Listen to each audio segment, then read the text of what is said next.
La belle visite dans les filles du lunch, 11h37. Véronique Dicker! Bonjour, les filles! Déjà pour dire Chicago. Véronique, tu fais ton grand retour à la comédie musicale avec Chicago. Bravo! Ben merci. Bravo. Merci. Tu vois, moi, j'ai eu chaud aussi pendant les auditions, mais pas pareil comme toi, parce que moi, j'ai eu des callbacks contrairement à toi. Cette fois-ci?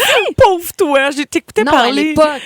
À l'époque, Oui, à OK. l'époque, oui, à l'époque, il y a 20 ans, oui, j'ai fait les auditions. Puis moi, je me rappelle, en fait, tu sais, tu t'étais perdu dans le temps là, avec les auditions de Chicago, Don Juan. Ouais. Il y avait eu Don Juan avant. Moi, j'avais pas eu Don Juan parce qu'on auditionnait en même temps. Oui. Tu te souviens comment c'était malaisant? Parce que là, ils switchaient tout le temps entre Jean-François, Marie-Ève, Véronique, pas un autre. Puis là, écoute, devant tout le monde. Tous là, en C'était même rochant, temps. là. Marie-Ève, elle peut pas en parler, là, mais c'était moi, pas je peux le vous fun. dire que c'était pas le fun. Non, dans le non. sens que c'était vraiment... C'est la première fois de ma vie que je vivais des auditions comme ça. Puis de faire des... Bref, puis je l'avais pas eu. Ouais. Puis suite à ça, j'ai eu Chicago. Ah, mais oui. Donc, ça veut dire que Don Juan, c'était peut-être dans Je les faisais là. plans, mais pas trop. Non, Ben mais oui. c'était peut-être pas dans les plans.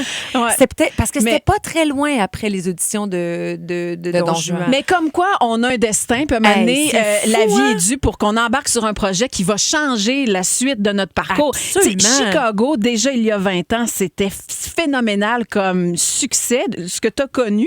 Et aujourd'hui, de revenir 21 ans plus tard, tu sais, comment tu le vis en dedans? As-tu l'impression de rembarquer dans tes souliers, puis tu fais une répète, puis go, ça repart? Ah non. Hey, Ah, non, non? wow, non. Hey, là, c'est non parce que oui, ben, d'une certaine façon oui parce que au niveau des chorégraphies, tu sais, j'ai commencé à regarder sur les réseaux, puis je me dis ah oui, je me rappelle de ça. Moi, ce que j'ai hâte, c'est de revisiter le contenu au niveau du texte parce que tu sais à l'époque, j'étais jeune, j'étais dans la conquête de quelque chose, j'étais dans le vouloir d'avoir une carrière. Puis c'est sûr que le rôle de Roxy Hart, je la voyais comme ça. Tu sais, je la voyais très, je veux être une star. Mais là, maintenant, aujourd'hui, on dirait que je suis plus trop dans cette espèce de quête-là. Au contraire, je suis plutôt dans une quête de, j'ai appris à jouer, j'ai fait du cinéma, j'ai fait du théâtre, je me challenge à plein de niveaux, de la danse, même dans mon spectacle, des imitations et tout. De prendre tout ce bagage-là puis de l'amener dans mon rôle aujourd'hui, j'ai l'impression que ça va se bonifier. Mais oui, parce que là, tu as toute cette charge-là maintenant, puis ces outils-là qui vont pouvoir élever le personnage, puis la oui. charge émotive aussi. Là. Et j'ai l'âge du personnage. Parce qu'à l'époque où Anne Rankin, elle a repris en 96 Chicago, parce que Chicago, ça fait des années que c'est là.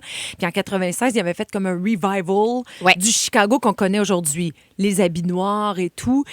Et elle avait repris le rôle au même âge que moi. Là. Et là, j'en parle, je suis vraiment comme, wow, je me dis, mais ça fait du sens. Tout ça fait du sens, dans le fond, de reprendre ça aujourd'hui pour moi.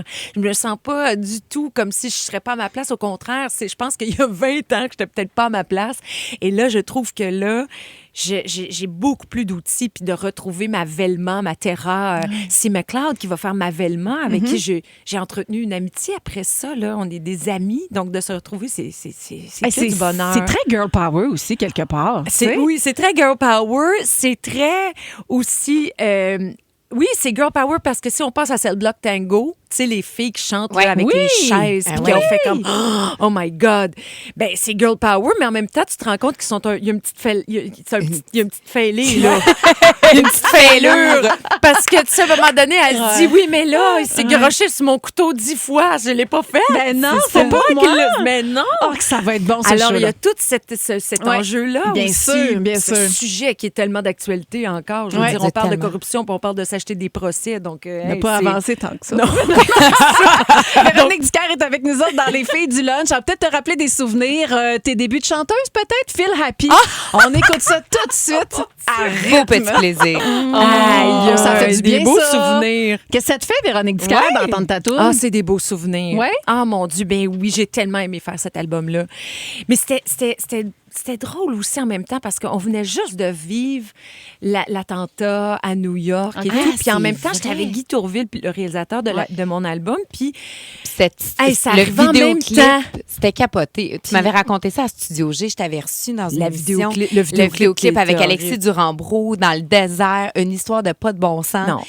Char qui explose. Non, pas tant Non, mais Pierre. c'était quoi donc? C'était quoi caméra? Non, c'était une caméra qui prend feu. C'est ça, oui. Il y avait du feu. Mon Je Dieu. l'avais. T'avais du feu? Puis il y avait un char. Il y avait une histoire de char. On avait... Ah oui, ça prend Épique. toute une autre émission pour ça. Votre pire moment à vie, je reviendrai vous raconter ça. Parce que là, après ça, si on se penche sur ta carrière puis tout ce que tu as fait, ça aussi, ça prendrait une émission spéciale. Parce que tu as connu des choses formidables, en tout cas de ce qu'on voit, tu sais, de toi, c'est que tu as un parcours qui fait envier bien des chanteuses dans le milieu. Tu as touché à des ondes, tu as osé faire des affaires aussi. Puis je trouve ça beau que 20 ans plus tard, tu fasses comme, hey, moi, je reprends un personnage, tu sais, un rôle que j'ai déjà fait, m'a ajouté quelque chose d'encore mieux là-dessus avec Chicago. Aujourd'hui, Véronique Dicker, tu sais, avec tout ce qu'il y a derrière toi, qu'est-ce qu'il y a devant? Qu'est-ce qui s'en vient? Ah, je pense que c'est les choix. Oh. Je pense qu'il y a des choix, puis je pense qu'il y a cette espèce de maturité pour les choisir, ces choix-là. Je trouve, en tout cas. Qu'est-ce que tu aimerais choisir, mettons? Ben moi, j'aimerais justement... j'aime la phase de ma vie dans laquelle je suis présentement, c'est-à-dire des expériences complètement différentes. Je me suis challengée cet été avec Appelez-moi Stéphane, au théâtre.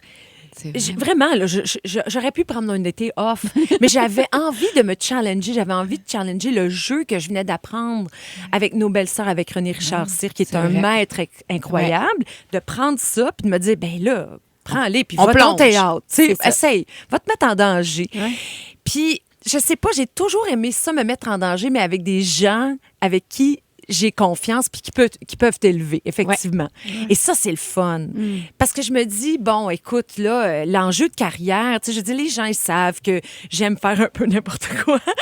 Il n'y a pas grand-chose qui va les étonner. C'est parfait. Et c'est parfait. Puis oui, j'aime. Mais tu livres la marchandise sur chaque affaire. Tu sais, je pense à tes émissions de télé que tu as animées, quand tu es à la Vegas, faire ta résidence. Tu sais, tout ce que tu touches, ça marche. Ben merci, mais je pense qu'il faut être bien entouré. Puis ça, c'est la recette, je trouve, là, parce que quand tu n'as pas une bonne équipe autour de toi, puis que tu penses que tu vas être capable de faire ça toute seule, j'ai pas l'impression que ça marche tout le temps. Non, t'as tellement raison. Et donc, d'avoir l'équipe qui te soulève aussi en même temps, puis qui monte ton Everest avec toi, là, ça, c'est l'idéal, à mon avis. Ouais. Puis je suis une touche à tout parce que j'ai toujours été curieuse. La comédie musicale de Sound of Music, c'était ça. Moi, je plaçais mes cousins, mes cousines en ordre de grandeur chez nous. J'ai toujours aimé ça. J'ai toujours été fascinée. Alors, de faire que de la chanson, que de faire du théâtre ou que de faire de la comédie musicale, j'étais bien malheureuse quand je faisais mes spectacles de fil à la pige, justement, parce que je me disais, voyons, je connais 2 petites trois stépettes que je peux vous faire. Ça pourrait être un Chicago. Donc, il y avait un manque à ce niveau-là. Bien, assurément, tu vas être bien entouré avec Chicago l'été prochain parce qu'on partage la même équipe. Il y a bien du monde de Waitress aussi qui va être avec toi sur si Chicago. je trouve des tartes de corps, c'est pas bon. Mangeais pas, sont plus bonnes. Ils sont pas vraies. Ils sont en plastique. C'est ça. Pour revivre Chicago peut-être ou pour le vivre pour la première fois. Les billets sont présentement en vente et je sais qu'il y a un engouement fou dès qu'on a annoncé la venue de Chicago, entre autres à l'espace Saint-Denis à Montréal. Puis quel beau show à faire découvrir à vos jeunes. Oui, absolument. C'est une belle façon d'introduire le théâtre musical à nos jeunes parce qu'il y a tout là-dedans. Traduit en français pour les gens de chez nous. Voilà. À Montréal, à Québec et à Gatineau l'été prochain, Chicago avec Véronique Dicker. On connaîtra la suite de la distribution. Et Terra C. McLeod, qui est ma Velma. Oui. Qui va être ton Richard Gere? Ah, je n'ai pas le droit de te le dire encore. On va essayer de le deviner. On va fermer le micro pour vous demander. Merci Véronique Dicker. Merci les filles. En musique, David